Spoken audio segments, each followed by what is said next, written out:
से डरकर नौका पार नहीं होती, कोशिश करने वालों की कभी हार नहीं होती। नमस्कार, न्यूज़ 18 के पॉडकास्ट के सीरीज में आपका बहुत स्वागत है। मैं हूं आपके साथ अंशिका पाठक और हमारे साथ मौजूद है एक ऐसी शख्सियत जिन्होंने बहुत मेहनत की और ये बता दिया कि मेहनत वाकई में करने से इंसान कहां से कहां तक जा सकता है।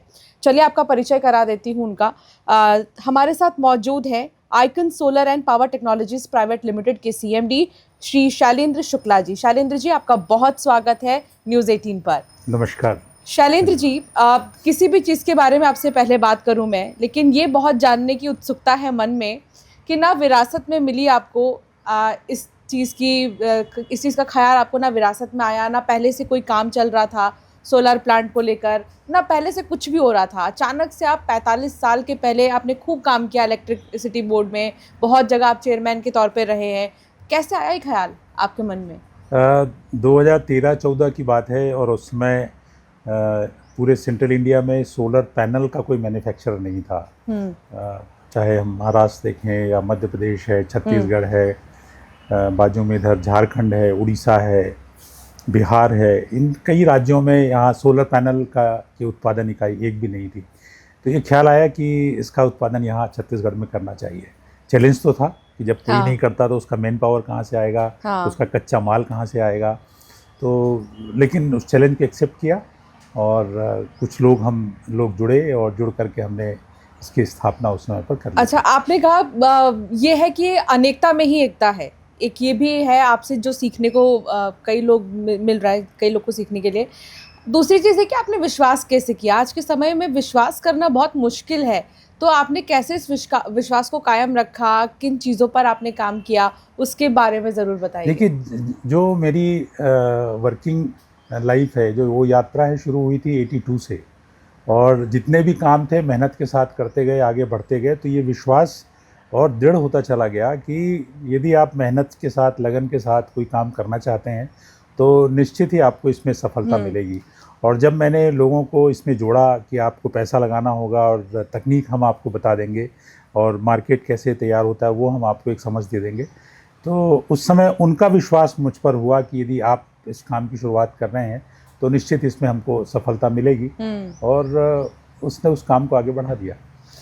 मुझे ऐसा लगता है कि आपके लिए जो है icon solar and power technologies private limited ना केवल एक प्लांट है, ना केवल एक व्यापार का जरिया है, बल्कि मुझे लगता है आपके अनुभव को देखकर और आपकी बातों को सुनकर कि ये आपके दिल के बहुत ज़्यादा करीब है। जैसे वाकई में हम एक छोटे से पौधे को उगाते हैं और उसको समय समय पर जाकर देखते हैं कि वो कितना बढ़ा।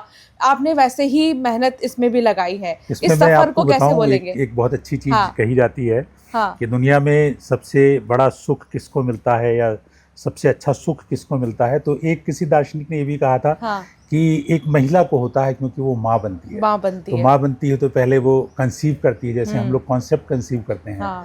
और उसके बाद में वो उसको जब जन्म देती है और जन्म देने के बाद में जब उसको बढ़ता हुआ देखती है और आगे जब वो बहुत बड़ा हो जाता है, बहुत कोई सफल व्यक्ति हो जाता है, तो जो सुख उसको मिलता है, जो आनंद उसको प्राप्त होता है, तो शायद वो आनंद मैंने इसके माध्यम से भी प्राप्त किया। ये बहुत बड़ी बात है कि जिस तरह आपने इसको जोड़ा है एक माँ से, तो इससे मैं ये समझ पा रही हूँ कि आपके कितने करीब है ये प्लांट। इसके सफ़र के बारे में आप क्या कहेंगे? कितनी चुनौतियाँ आई, क्या आपने फेस किया, या आपको कितना समय देना पड़ता था इसको खड़ा करने के लिए?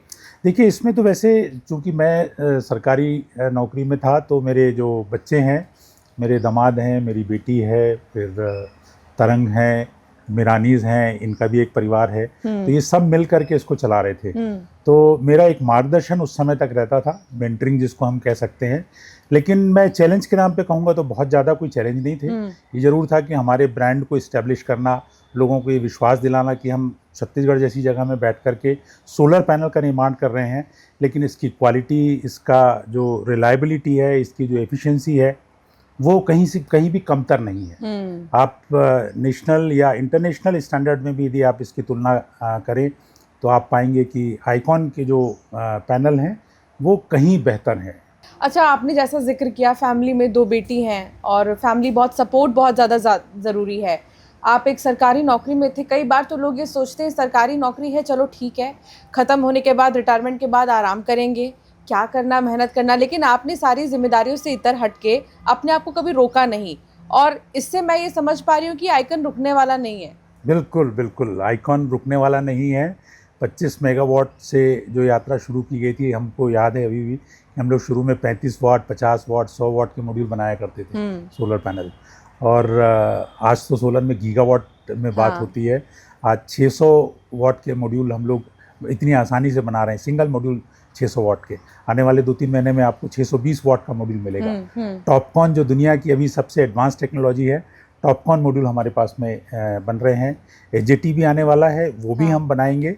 और एक और खुशखबरी जो इस पॉडकास्ट के माध्यम से अंशिका हम आपको बताना चाहेंगे कि हम सेल मैन्युफैक्चरिंग में भी आ रहे हैं। वाह, जो एक बड़ा कंपोनेंट है जो अभी चाइना से इंपोर्ट होता है हिंदुस्तान में, हम हमारा आइकॉन सेल भी बनाएगा।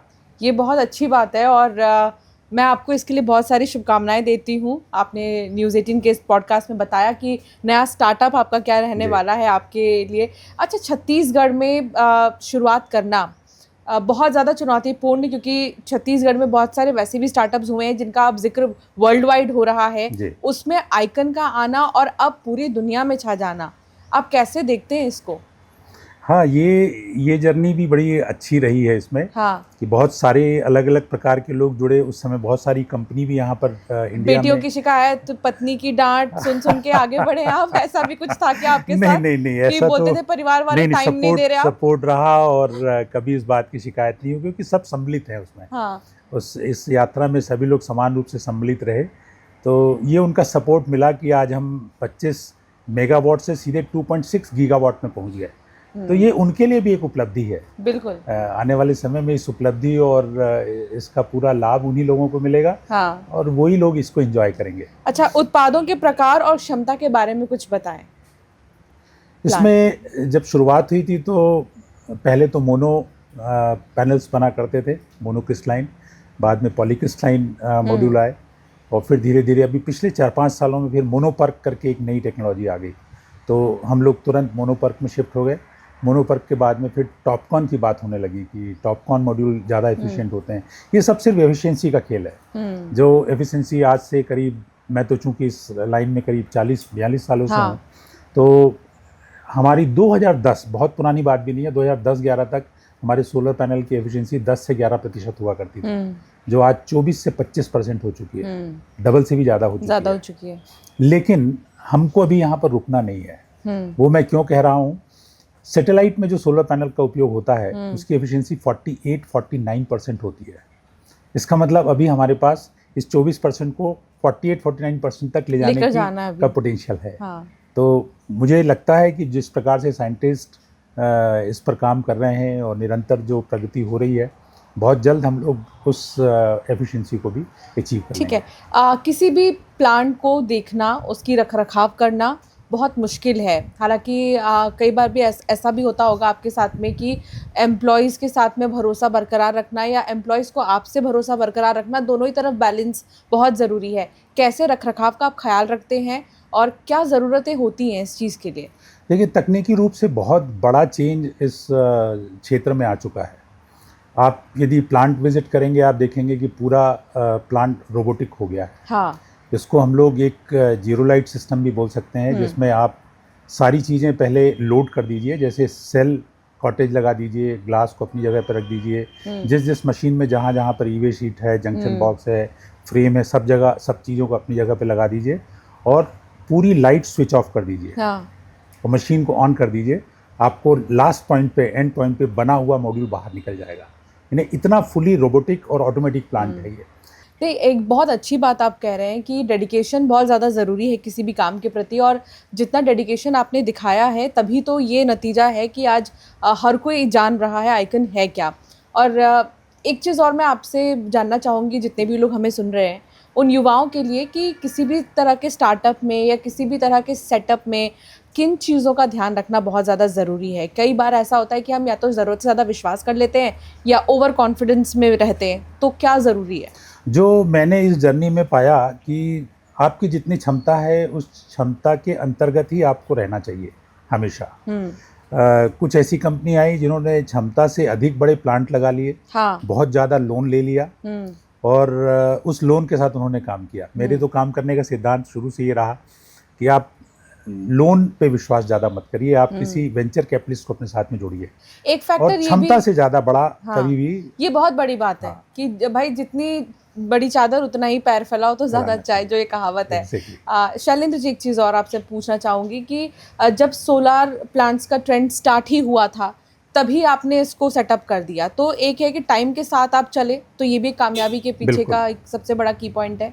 बिल्कुल बिल्कुल, ये आपने सही कहा कि उस समय की ये मांग थी। हाँ। जिन राज्यों का मैंने आपको सेंट्रल इंडिया के राज्यों का नाम लिया, उस समय 400 से 500 करोड़ रुपए के सोलर पैनल इन राज्यों में मंगाए जाते थे दूसरे प्रदेशों से या विदेशों से। तो इस मार्केट को कैप्चर करने के लिए एक बहुत अच्छा था। और आप जानते हो उस समय टाटा भी रहे होंगे, बिरला भी रहे होंगे, अंबानीज भी थे, अडानीज भी थे, सब थे, लेकिन इन सब लोगों का ध्यान सोलर पैनल बनाने की ओर नहीं था। कोई नमक भी बनाता था, और कोई ट्रक ऐसा भी भी आया बनाता जब था। सब चाइना को बॉयकॉट कर रहे थे। यस, ये भी एक दौर रहा है। और उस और समय ये हमारे पर लिए गर्व की बात है कि हम हमारे ही घर की चीजों को नहीं समझ पाते कि हमारे पास भी इतनी सारी चीजें हैं। एक अवसर मिला हमें। हाँ, एक मांग थी हमारे देश में। और ये तो आपने महसूस किया होगा 2014 के बाद में एक अलग वाइब्रेशंस इस कंट्री में देखने मिले। जो make in India, made in India वाली जो बात एक लोगों के अंदर में आई, और उसको पूरी दुनिया ने सपोर्ट किया। आज से 5 साल पहले कोई गीगावाट स्केल का प्लांट लगाने की कल्पना भी नहीं कर सकता था। सिर्फ चाइना लगाता था या अमेरिका लगाता था या जापान लगाता था। आज हमारे यहाँ पर कम से कम 20 प्लांट ऐसे हैं जो विदेशों में भी जाते हैं। तो एक सवाल मेरा इससे जुड़ा भी होगा, विदेशों में आप जाकर आइडियाज लेते हैं कि कैसे क्या कर सकते हो अपने काम के लिए। बहुत जगह आप सफ़र करते ही हैं, जाहिर सी बात है। तो क्या फीडबैक आप देखते हैं कि भारत में सोलर प्लांट्स को लेकर क्या फीडबैक लोग दे रहे हैं, उससे आपको कितना मदद हुआ है? हमारी ग्रोथ आज दुनिया में, यदि आप एनुअल ग्रोथ देखोगे तो हम तीसरे नंबर पर हैं। हाँ। और अभी मैं ये कह सकता हूँ पिछले 2 साल का जो मैंने जीडीपी ग्रोथ देखा है और सोलर के उसमें, तो हम ये कह सकते हैं कि हम दूसरे नंबर पर हैं। चाइना के बाद सेकंड नंबर हमारी ग्रोथ है। टोटल इंस्टॉलेशन की दृष्टि से हम तीसरे नंबर पर हो सकते हैं, लेकिन ग्रोथ की दृष्टि से हम दूसरे नंबर पर हैं। हम चाइना के बाद दूसरे नंबर पर। और जो हमारी स्पीड है, आप उसको देखोगे तो 2028 तक आप ये निश्चित मान के चलिए कि हम नंबर 1 होंगे हमारी एनुअल ग्रोथ की दृष्टि से। तो ये तो बहुत बड़ी बात है, ये बहुत बड़ी बात है कि हमारा। और मैं उम्मीद करती हूँ जो सेल प्लांट जिसका आप जिक्र कर रहे हैं, इस तरह के आपके कई सारे प्लांट्स हैं, वो ही हैं जो रफ्तार दे रहे हैं हमें। वही है जो रफ्तार दे रहे हैं ताकि हमारा बिजनेस सेक्टर भी बहुत ज़्यादा आगे बढ़े, हमारा सोलर सेक्टर बहुत ज़्यादा आगे बढ़े। उसके लिए आपको ढेर सारी शुभकामनाएं। Thank you. डीसीआर और नॉन डीसीआर उत्पादों के बारे में भी कुछ बताइए।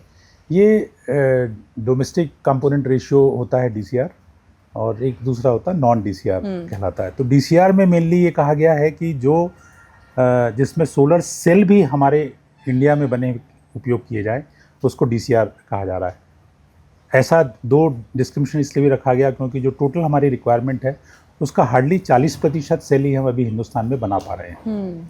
लेकिन उस इंडस्ट्री को भी बचाए रखना है, उस इंडस्ट्री को आगे लेकर के जाना है।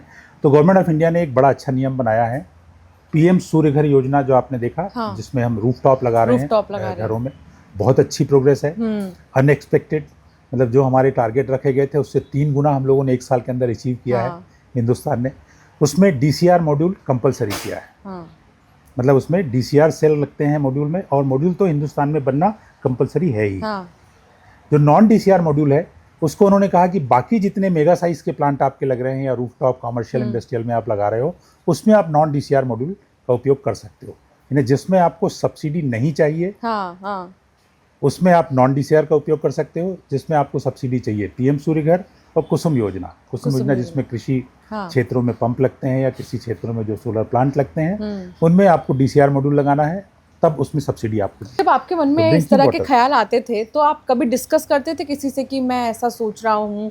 कोई ऐसा व्यक्ति हो जिससे आप ऐसा डिस्कस करते हो कि मैं ये सोच रहा हूँ कि ऐसा करूँ, या ये बड़ी समस्या होती है किसानों को, या बड़ी समस्या होती है बिजली की लोगों को, तो यार ये करना ज़्यादा बेहतर होगा? कुछ ऐसा आपने किसी से शेयर किया? बिल्कुल नहीं, उस समय भी मेरा ये सौभाग्य रहा कि मैं चूँकि हेड ऑफ डिपार्टमेंट हुआ करता था, तो मुझे प्रस्तुतिकरण का अवसर मिलता था। डॉक्टर रमन सिंह यहाँ 15 साल तक मुख्यमंत्री थे, और वहाँ जब मैं गया तो हरियाणा में मनोहर लाल खट्टर जी मुख्यमंत्री थे। बहुत सेंसिटिव लोग थे ये, तो मेरे प्रस्तुतिकरण को पूरा देखते थे, समझते थे। जब मैं जाके बताता था कि ट्राइबल हॉस्टल में आप जा कर के देखिए, वहाँ जो बच्चियाँ रहती हैं, छोटी बच्चियाँ हैं, उनके पास में लाइट नहीं है उसमें। शाम को 4:30 बजे तक पढ़ना है उनको, 5 से 5:30 के बीच में प्रार्थना करके खाना खा लेना है, क्योंकि इसके बाद दिया जलेगा या लालटेन जलेगी। हाँ। तो उसमें पढ़ाई नहीं हो सकती। तो सर हम उसमें सोलर लाइट लगाना चाहते हैं। तो फिर ये होता था कि पैसा कहाँ से आएगा? मतलब सब पैसे तो हम ले आएंगे। फिर हम कभी यूनिसेफ जाते थे, कभी हम यूएनडीपी में प्रोजेक्ट प्रस्तुत करते थे, गवर्नमेंट ऑफ इंडिया में मिनिस्ट्री ऑफ ट्राइबल अफेयर्स आज में करते खुशी थे। होती है ये सुन के लोगों की बातें कि हम दिया जलाकर पढ़ते थे से लेकर हम बल्ब जलाकर पढ़ते हैं। हाँ हाँ, है ना? बहुत परिवर्तन हुआ, बहुत परिवर्तन हुआ है और खुशी होती है। खुशी होती है। इस तरह के मामलों में ऐसा नहीं लगता कि पुरानी संस्कृति खो गई या इस तरह की चीजें खो गई। नहीं, ठीक है, मतलब उसमें संघर्ष भी बहुत था। पढ़ने वाला बच्चा इसलिए आगे नहीं बढ़ पाता था क्योंकि उसके पास साधन नहीं थे। एक तरीका ये होता है कि आपको सरकार में जब नौकरी मिली, हाँ। तो सरकार के जो कार्यक्रम है उसका आप क्रियान्वयन करिए बैठ के। हाँ। और एक होता है कि सरकार में बैठने के बाद में आप ये सोचिए कि हम सरकार के माध्यम से और क्या क्या कर सकते हैं। ये तो आपको शुभकामनाएं देनी होंगी और ये तो आपकी सराहना वाली बात है कि आपने बहुत बड़ी चीज़ सोची है। कि वाकई में कि एक लोग ये सोचते हैं कि हम अगर सरकारी दफ्तर में बैठे तो कितने काम निकलवा लें, लेकिन कितनों के लिए काम करवा लें ये कोई नहीं सोचता। पूरे हमने प्राइमरी हेल्थ सेंटर्स कवर किए छत्तीसगढ़ के, पूरे कम्युनिटी हेल्थ सेंटर्स हम लोगों ने कवर किए, पूरे जिला अस्पताल कवर किए कि यहाँ पर दवाइयाँ रहती हैं, वैक्सीन रहती हैं, पोलियो ड्रॉप्स रहते हैं, तो इनको फ्रीजर्स की आवश्यकता होती है। यहाँ 24/7 बिजली की सप्लाई होना चाहिए, तो इसमें सोलर लगा देते हैं, बैटरी के साथ में इसको अटैच कर देंगे। तो इस तरीके की योजनाएं, और ये योजना हमारी बढ़ती चली गई। हम लोगों को प्लानिंग कमीशन में बुलाया जाता था दिल्ली में, हमारी मिनिस्ट्री में बुलाया जाता था, एक प्रेजेंटेशन हमसे कराया जाता था। हमको तो वहाँ एमएनआरई में एक केबिन भी दिया गया था बैठने के लिए, कि हम बड़ा फ्रिक्वेंट वहाँ जाने लग गए थे। और एक एरियाज़ करके बना था, उसमें हमको वाइस चेयरमैन बनाया गया दिल्ली में। और ये योजनाएं सारी पूरे देश के लिए बनाओ आप, जो आप छत्तीसगढ़ के बनाते हो उसको आप पूरे देश के लिए योजना बना करके दो। तो ये हम लोगों को समर्थन वहाँ से मिला। बिल्कुल। आज के दौर की बात कर रहे हैं तो शैलेंद्र जी एक आपकी राय जानना चाहूँगी स्मार्ट मीटर्स को लेकर। क्या कहेंगे, स्मार्ट मीटर्स को आप कैसे देख रहे हैं आज के दौर में? स्मार्ट मीटर बहुत ज़रूरी है इस देश के लिए। मैं तो इलेक्ट्रिसिटी बोर्ड में चेयरमैन भी रहा हूँ। लोग बिजली का उपयोग कर लेते हैं लेकिन पैसा देने में बहुत कोताही होती है। मतलब पूरा साल जो इलेक्ट्रिसिटी बोर्ड है वो इस प्रक्रिया से गुजरता रहता है कि कैसे रेवेन्यू कलेक्ट किया जाए वापस। हम जब बिजली खरीदते हैं तो हमको नगद देना होता है, 15 दिन के अंदर हमको पेमेंट जनरेटर्स को करना पड़ता है, लेकिन उस रफ्तार से हमारे पास में पैसे वापस नहीं आते। तो स्मार्ट मीटर से एक्यूरेसी एक तो बढ़ी है कि जितनी आपने बिजली उपयोग की है, जैसे हम अपना मोबाइल यूज़ करते हैं, दैट इज़ ऑल्सो स्मार्टफोन, कि जितना आप इसमें उपयोग कर रहे हो उतने का वो मीटरिंग कर रहा है आपके साथ, आपका बिल उसके अकॉर्डिंगली आ रहा है। तो जो पोस्ट पैड है उसमें उसके अकॉर्डिंगली बिल आ रहा है। प्रीपैड में उन्होंने कर दिया कि आपने यदि इतने का पैकेज लिया है तो आप इतने तक का डेटा यूज़ कर सकते हैं। वैसे ही इसमें भी है कि प्रीपैड मीटर्स हैं ये, और इसमें आपने जितने का चार्ज किया है उतनी आपको बिजली मिलेगी। इसके बाद आपको उसमें एक अलार्म आएगा कि 2 दिन की बिजली आपकी और बची है। आप इस मीटर के हिसाब से आप पैसा डाल दीजिए। स्मार्ट मीटर की आप पहले से ही जागरूक हो जाइए। तो सरकार के लिए, बिजली कंपनियों के लिए ये एक वरदान होगा। लोगों को भी सुविधा है क्योंकि उनको ये पता लगेगा कि वास्तव में उनकी कितनी बिजली खर्च हो रही है। आइकन का नाम कहाँ से आया?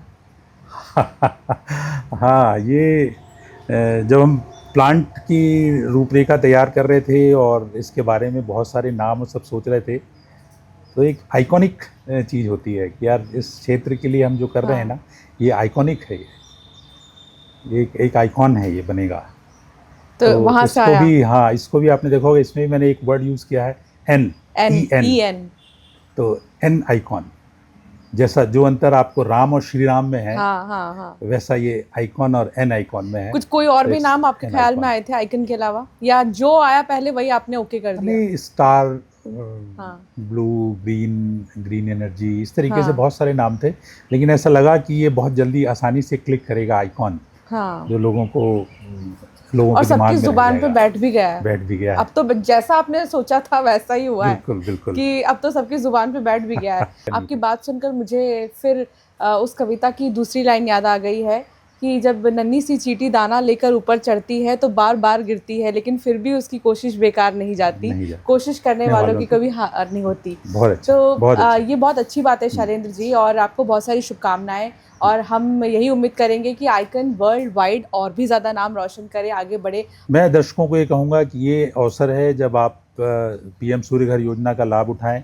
मैं इंडस्ट्रीज लोगों से कहना चाहूँगा कि जब आप 9 रुपये 10 रुपये की बिजली, जो प्रति यूनिट बिजली मिल रही है, उससे इतने ज़्यादा परेशान है, जितने हमारे कॉमर्शियल यूनिट्स हैं, चाहे वो होटल हैं, चाहे वो नर्सिंग होम है, हॉस्पिटल्स हैं, आप सबके लिए भी ये महीने का सबसे बड़ा खर्च जो होता है वो बिजली का होता है।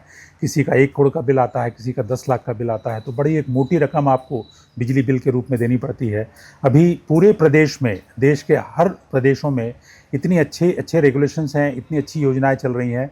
आप सब लोग सोलर प्लांट लगा करके आने वाले 30 वर्षों के लिए, 30 वर्ष क्या, मैं तो कहूँगा आजीवन, इस जो हमारी कोयले वाली बिजली है, जो प्रदूषित माध्यमों से पैदा होने वाली बिजली है, इससे छुटकारा पा सकते हैं, देश को प्रदूषण से छुटकारा दिला सकते हैं। सोलर प्लांट अधिक से अधिक संख्या में लगा लें, आपका ही अपना भला होगा। कुसुम योजना का भी जिक्र आपने किया, कुसुम योजना के बारे में कुछ बताइए। किसान समृद्धि योजना है ये, और इसका स्टार्टअप भी छत्तीसगढ़ से ही हुआ, ये खुशी की बात है। जी हाँ, जी हाँ।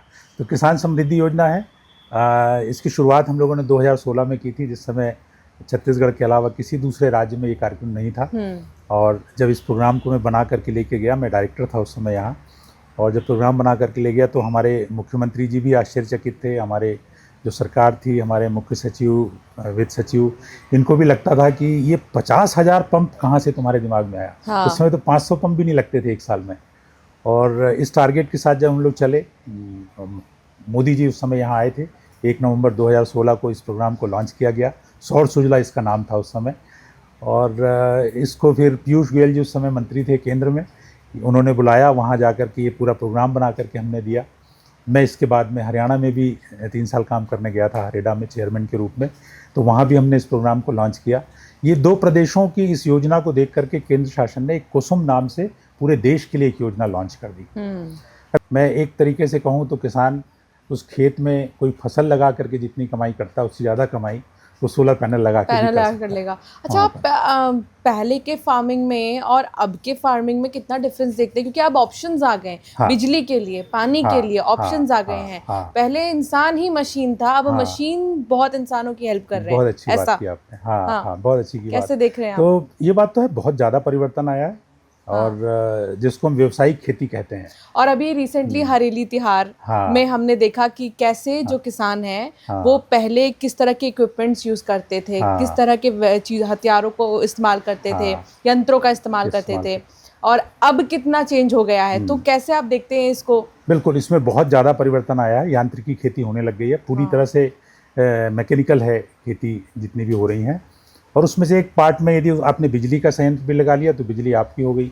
और कुसुम बी योजना के अंतर्गत आप पंप सीधे लगा सकते हैं, जिसमें आपको कोई ग्रिड की आवश्यकता नहीं है। जहां आपके पास में नाला है, कुआं है, पंप, बोर है, आप किसी जगह में सीधे आइसोलेटेड एक पंप लगा सकते हैं। आप 3 किलोवाट का पैनल लगाया तो 3 HP का पंप लगा लिया, 10 किलोवाट का पैनल लगाया तो 10 HP का पंप लगा लिया।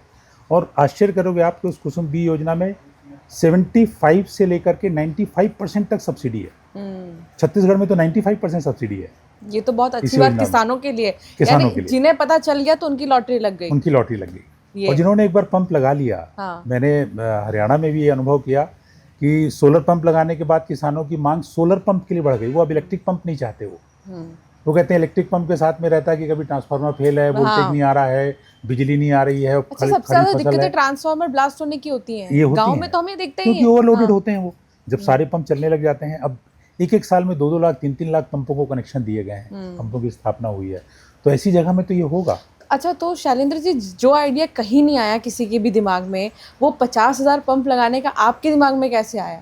मैं किसानों की समस्याओं को देखता था। जब हम लोग इलेक्ट्रिफिकेशन का काम कर रहे थे, दूर दराज के क्षेत्रों में जा रहे थे, तो मुझे लगता था कि इन विचारों को एग्रीकल्चर पंप जो है, कृषि पंप, सिंचाई का इलेक्ट्रिक पंप, ये तो आने वाले और 50-55 वर्षों तक नहीं मिलने वाला है। तो इसका एक अल्टरनेट इनके लिए ढूंढना बहुत जरूरी है। जैसा कि मैं जिक्र कर रही थी कि किसी भी चीज़ को आगे ले जाने में बहुत ज़्यादा मेहनत होती है, बहुत आसानी से कोई चीज़ हाथ नहीं लगती है। सोलार प्लांट के बारे में हमने जिक्र किया कि कैसे आप उसको और एक्सपैंड कर रहे हैं, और कैसे आपने उसको छोटे से बड़ा किया है। लेकिन सेल प्लांट का भी जिक्र कर रहे थे, जिसके लिए आपको ढेर सारी शुभकामनाएं। सबसे तो पहली बात ये कि अभी तो धीरे धीरे एक पौधा बड़ा होना शुरू हुआ ही था कि आपने दूसरा लगा दिया, तो उसके बारे में कुछ बताइए। क्या है सेल प्लांट, कैसे आप स्थापना करेंगे, कहाँ करेंगे? सोलर पैनल बनाना बहुत बड़ा चैलेंज नहीं है, क्योंकि ये एक प्रकार का असेंबली प्लांट है जिसमें हम different components like cell, glass, backsheet, EVA sheet, frame, junction box, ribbon, इन सब चीज़ों का की असेंबली करते हैं और एक पैनल बना करके खड़ा कर देते हैं। लेकिन ज़्यादा मुश्किल होता है जो इसके कंपोनेंट है, मेन कंपोनेंट है सेल बनाना। तो सेल बनाने के लिए बहुत ही कम इकाइयाँ हमारे देश में अभी हैं। अभी तक तो पिछले साल तक तो हम लोग करीब 90% बल्कि 95% सेल इंपोर्ट किया करते थे चाइना से। लेकिन अब एक नई घोषणा हुई है, जून 2026 के बाद हमारे देश में बने हुए सेल ही मॉड्यूल में यदि उपयोग किए जाएंगे तो उनको मान्यता होगी। ये LMM एक कहलाता था, approved list of module manufacturing. अब उसमें CM भी आ रहा है, approved list of cell manufacturing. वो भी गवर्नमेंट ऑफ इंडिया के द्वारा जारी की जाएगी। यानी अपना खुद का सेल बनाना जरूरी है। और ये चूंकि बड़ा कंपोनेंट है, इंपॉर्टेंट कंपोनेंट है, जो हम कहते हैं कि सोलर पैनल 25 साल चलेगा, 30 साल चलेगा, उसमें सबसे बड़ा रोल सेल का ही होता है कि वो अपनी क्षमता के साथ इतने वर्षों तक चलता रहे, और उसका प्लांट अब हम लगाने जा रहे हैं। ये बहुत अच्छी बात है और आप इसी तरह आगे बढ़ते रहें, हमारी शुभकामनाएं हैं। एक सवाल ये भी कि आपके मॉड्यूल किन मानकों के अनुसार प्रमाणित है? सोलर पैनल के लिए भी बताइएगा और सेल प्लांट के लिए भी जब आने वाला है। देखिए, वैसे तो BIS स्टैंडर्ड भी हो गया है अपने पैनल के लिए, लेकिन हम लोगों ने शुरू से IC स्टैंडर्ड को फॉलो किया है। IC और BIS में कोई बहुत ज़्यादा अंतर नहीं है, लेकिन अंतर्राष्ट्रीय मापदंडों पर भी और राष्ट्रीय मापदंडों के अनुरूप हमारे सोलर मॉड्यूल बन रहे हैं। सेल में भी हम उन्हीं मापदंडों का पालन करेंगे और ये सुनिश्चित करेंगे कि उनकी गुणवत्ता सर्वश्रेष्ठ हो। जब आप सोलर पैनल का प्लांट बना रहे थे, आप उसको एस्टैब्लिश कर रहे थे, तो क्या कभी आपको निराशा हाथ लगी? क्या कभी कोई आपका एक्सपेरिमेंट फेल हुआ? नहीं, बिल्कुल एक्सपेरिमेंट कभी भी फेल नहीं हुआ।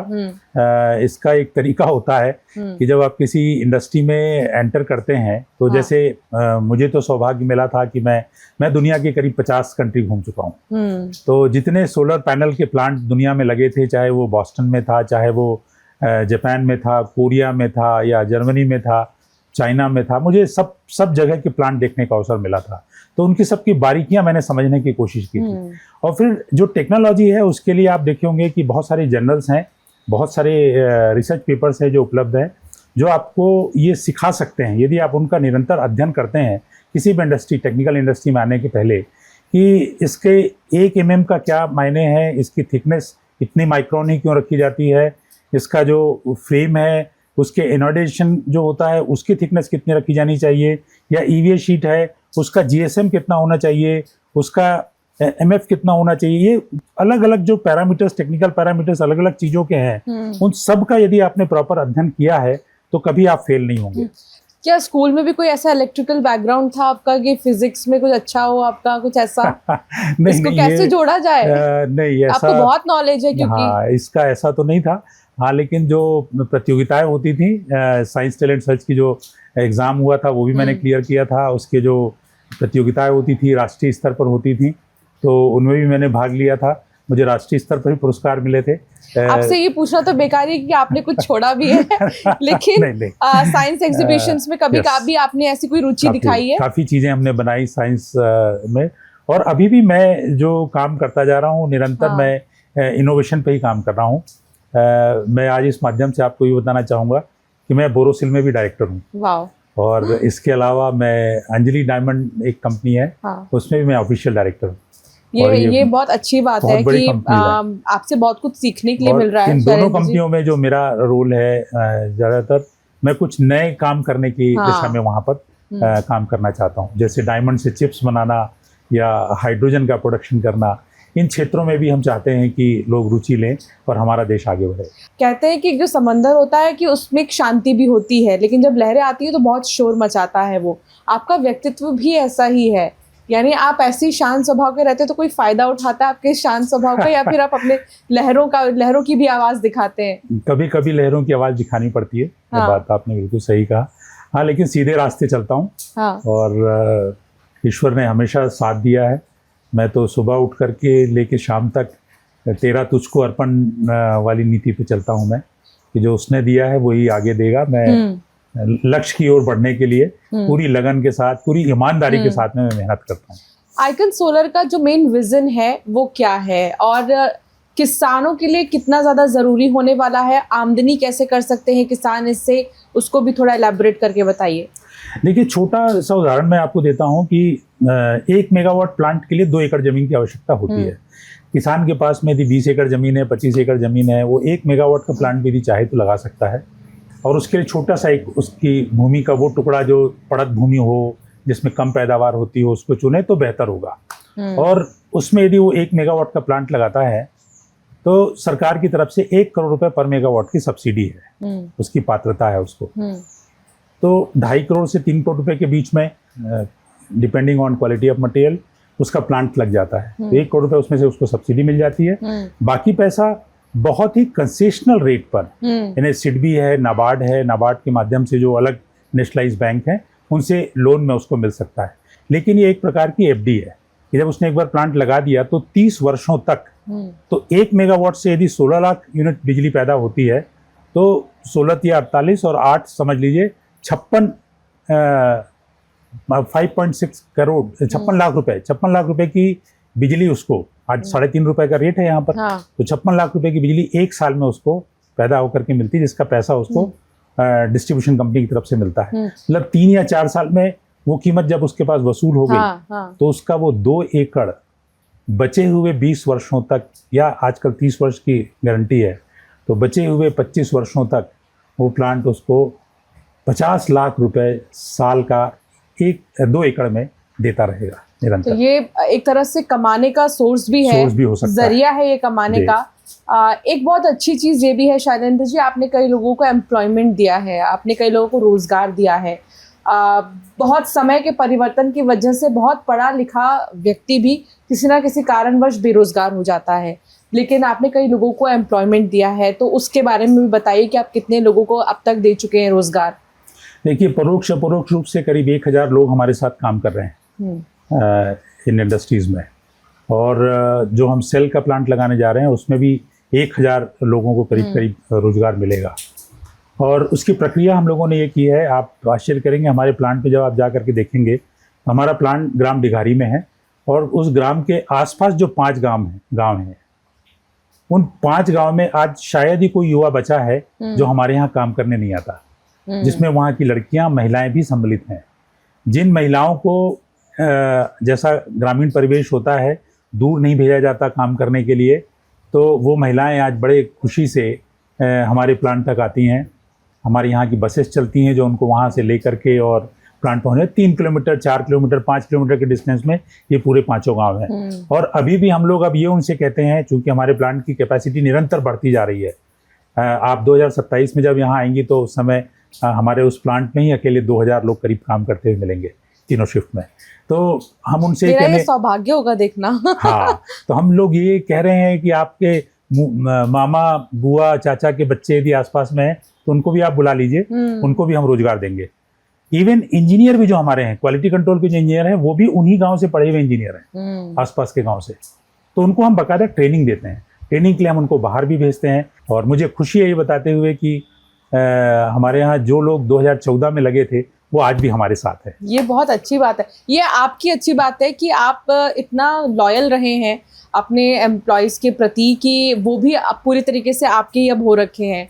उन्हें भी बहुत कुछ सीखने का मौका मिल रहा है एक तरह से।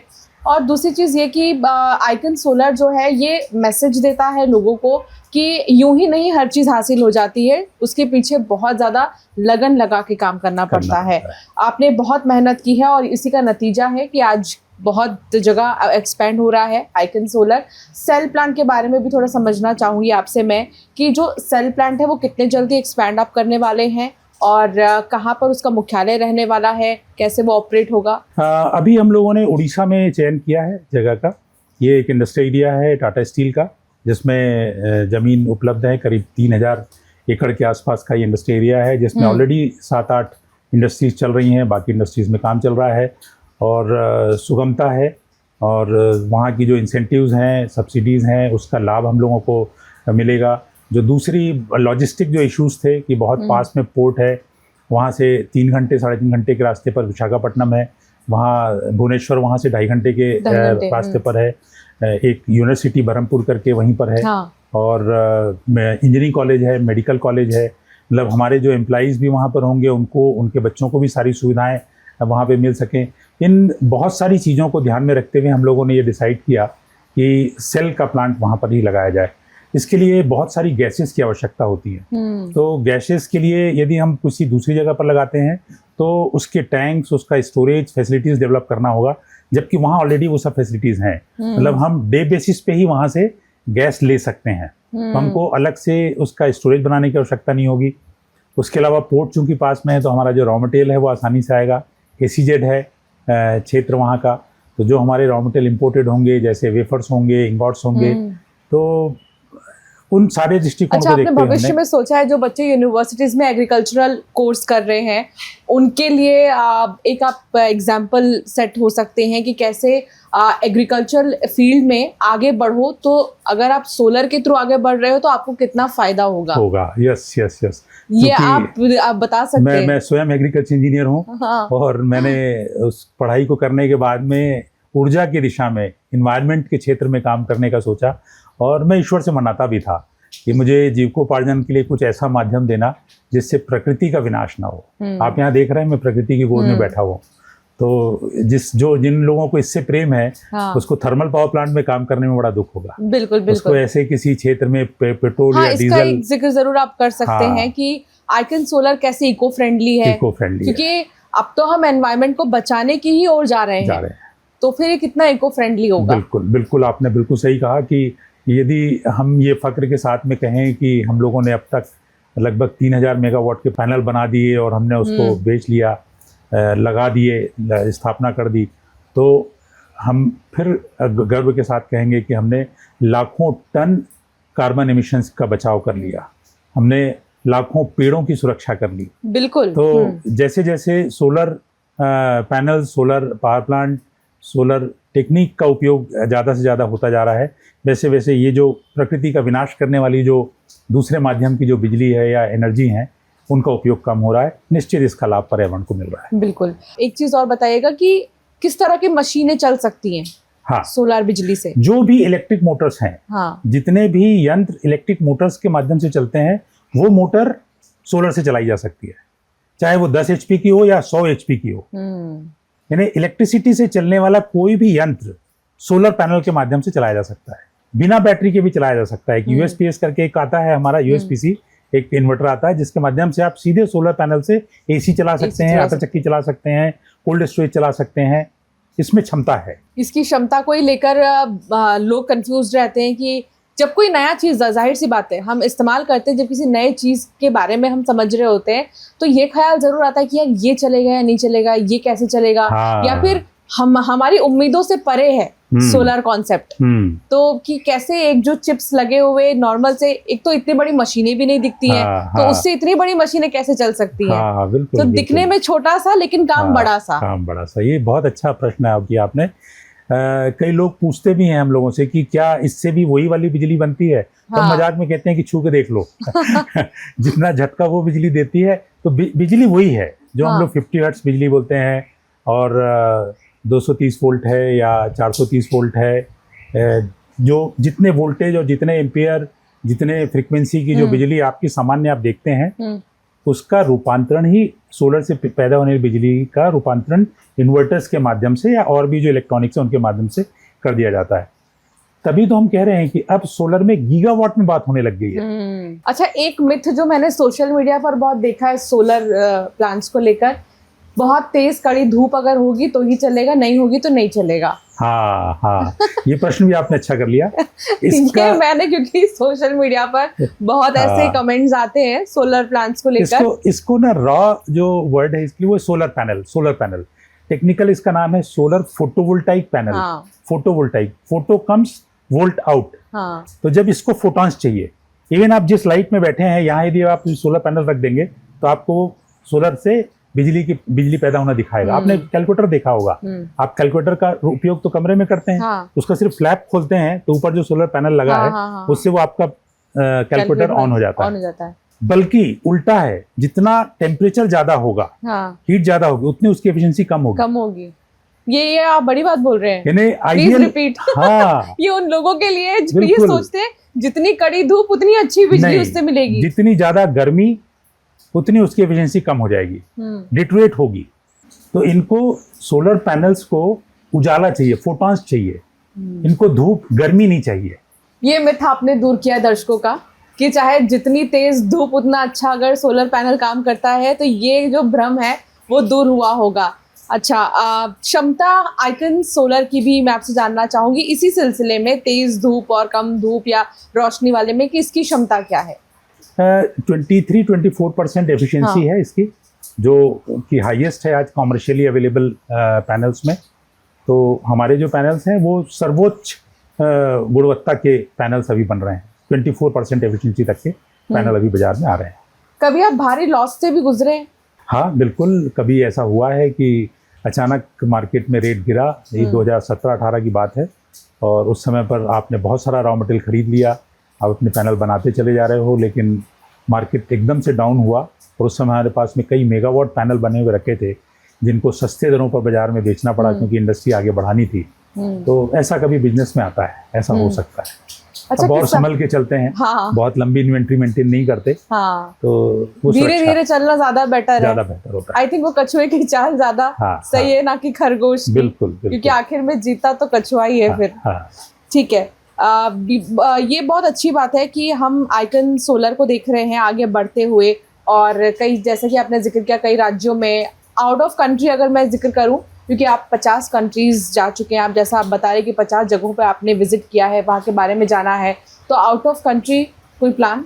हाँ बिल्कुल, आपने जो कहा प्लान तो हमारा है। हमने कुछ इसकी बुनियादी कुछ चर्चाएं भी प्रारंभ कर दी हैं कि दूसरे जगहों पे लगाने का क्या लाभ हो सकता है। हाँ, हम ऑफिस ज़रूर खोलेंगे, सिंगापुर, हांगकांग, इनमें से कहीं किसी जगह पर, दुबई में कहीं हम ऑफिस खोल सकते हैं जिससे हम साउथ एशिया को कवर कर सकें, और एशिया के बाहर भी जो कंट्रीज़ हैं, आप जैसे जानते हैं ट्रेडिंग सेंटर्स हैं। हाँ। तो इन जगहों पर ऑफिस खोल करके हम पैन इंडिया से बढ़ करके पैन ग्लोबल काम करने की इच्छा रखते हैं। अच्छा, ट्रांसफार्मर्स की वजह से हम देखते हैं कि 10-10 दिन तक बिजली गायब है। हाँ, गाँव में। ऐसे समय में सोलर पैनल कितना अच्छा ऑप्शन हो सकता है किसी के लिए? देखिए, सोलर पैनल का सबसे अच्छा है कि आप छोटे से छोटा उपयोग, मतलब 1 किलोवाट का हो, 500 वाट का हो, आपका एक कियोस्क है। जैसे पहले एसटीडी पीसीओ सेंटर होते थे, अभी चॉइस सेंटर्स वगैरह बने होते हैं, तो उनका टोटल लोड ही होता है मुश्किल से 100 वाट या 200 वाट का। पंखा लगा है, कंप्यूटर लगा हुआ है, लाइट लगी हुई है उनके पास। तो ऐसे छोटे छोटे जगहों पे यदि अपना खुद का प्लांट लगा लिया जाए तो उनकी निर्भरता ट्रांसफार्मर से या ग्रिड से खत्म हो जाती है। और लोगों को भी मैं ये सलाह देता हूँ कि जब अपने घर में आप प्लांट लगाएं तो साथ में एक छोटा सा बैटरी बैंक भी लगा लें। BESS बोलते हैं हम लोग, बैटरी एनर्जी स्टोरेज सिस्टम, वो उसके साथ में आप अटैच कर लें। आपको पता ही नहीं लगेगा कि कब बिजली आई और कब बिजली गई, और कंटिन्यूअस वो सोलर से चलता रहेगा। जब सोलर मिलना शाम को बंद हो गया तो बैटरी से चलता रहेगा, और बैटरी से चलते चलते वो इतना देर चला लेता है कि उसके बाद आपके सोने का समय हो जाता है। या यदि बैटरी पूरी डाउन भी हो गई तो इलेक्ट्रिसिटी बोर्ड की जो बिजली है वो बिजली तो आपके पास उपलब्ध है, लेकिन आपकी निर्भरता उस पर नहीं रहती। अच्छा, सोलर पैनल लगाने के बाद इलेक्ट्रिसिटी बिल पर कोई असर पड़ेगा? पूरा असर है। आज जो नेट मीटरिंग है, पीएम सूर्यघर योजना जो है, इसमें तो लोगों ने अपने बिजली के बिल जीरो कर लिए। हाँ। मेरे घर में भी सिस्टम लगा हुआ है, तो जो पहले 10,000 12,000 रुपए का बिजली का बिल आता था, तो अभी वो मुश्किल से 800 रुपए 1000 रुपए के आसपास का बिल देते हैं। इतना ज्यादा डिफरेंस है? इतना फर्क पड़ता है। आप जितना यूनिट आपका कंजम्पशन है, जैसे 100 यूनिट का आपका कंजम्पशन है, यदि आपने 100 यूनिट पैदा करने वाला संयंत्र लगा लिया तो आपका बिजली का बिल जीरो हो गया। बहुत शुभकामनाएं एक बार फिर से आपको, icon solar and power technologies private limited को, कि आप इसी तरह और आगे बढ़ते रहें और ऐसे और अवसर लेकर आएँ। जैसा कि आप लोगों की मदद भी कर रहे हैं रोजगार देकर, तो इसी तरह ये खूब और भी तेजी से आगे बढ़े। जाते जाते सर कोई संदेश देना चाहेंगे आप? बिल्कुल, मैं सभी लोगों से ये गुजारिश करूंगा, किसान हैं तो पंप जरूर लगाएं, और एक सोलर पैनल, एक सोलर का सेट ऐसा रखें जिससे आप अपने घर में जो थ्रेशर चलाते हैं या बाकी दूसरे यंत्र चलाते हैं जिनमें मोटर का उपयोग होता है, उसके लिए भी आप सोलर पैनल का उपयोग करें। आपकी निर्भरता सरकार के ऊपर या सरकारी ग्रिड के से खत्म हो जाएगी। बिल्कुल। और हम लोगों को तो बिल्कुल सबसे पहले आगे आना चाहिए। पीएम सूर्य घर योजना भी आ गई है, अपने घर की छत पे लगा लें तो आप बिजली के बिल से मुक्त हो सकते हैं, जो महीने का एक बहुत बड़ा बिल होता है। बिल्कुल, और भारी भरकम जेब पर असर इसका होता है। एक आम आदमी के लिए ये पूरे कैलकुलेशन पूरे महीने का अगर करें तो सबसे अहम पार्ट होता है इलेक्ट्रिसिटी बिल, कि इलेक्ट्रिसिटी बिल कितना आया। इसको फट से इंसान देखता है इलेक्ट्रिसिटी बिल कितना आया, खासकर गर्मियों में, और सर्दियों में भी अब वैसे ही हो गया क्योंकि अब गीज़र और इस तरह की चीज़ों का इस्तेमाल होने लगा है। तो सब चीज़ों के लिए सोलर पैनल बहुत सेफ है, जैसा कि बता भी रहे थे शैलेंद्र जी। सस्ता भी है, आपके लिए बहुत ज़्यादा मेहनत भी इसमें नहीं करनी है, बल्कि सब्सिडी का भी आपको ऑप्शन है, तो इससे आपको बहुत ज़्यादा फ़ायदा होगा। शैलेंद्र जी, बहुत शुक्रिया हमारे साथ जुड़ने के लिए और न्यूज़ 18 के इस पॉडकास्ट में मैसेज देने के लिए तमाम युवाओं को भी और हमारे दर्शकों को भी। और हमारे खास एपिसोड में इतना ही। आप देखते रहिए न्यूज़ 18।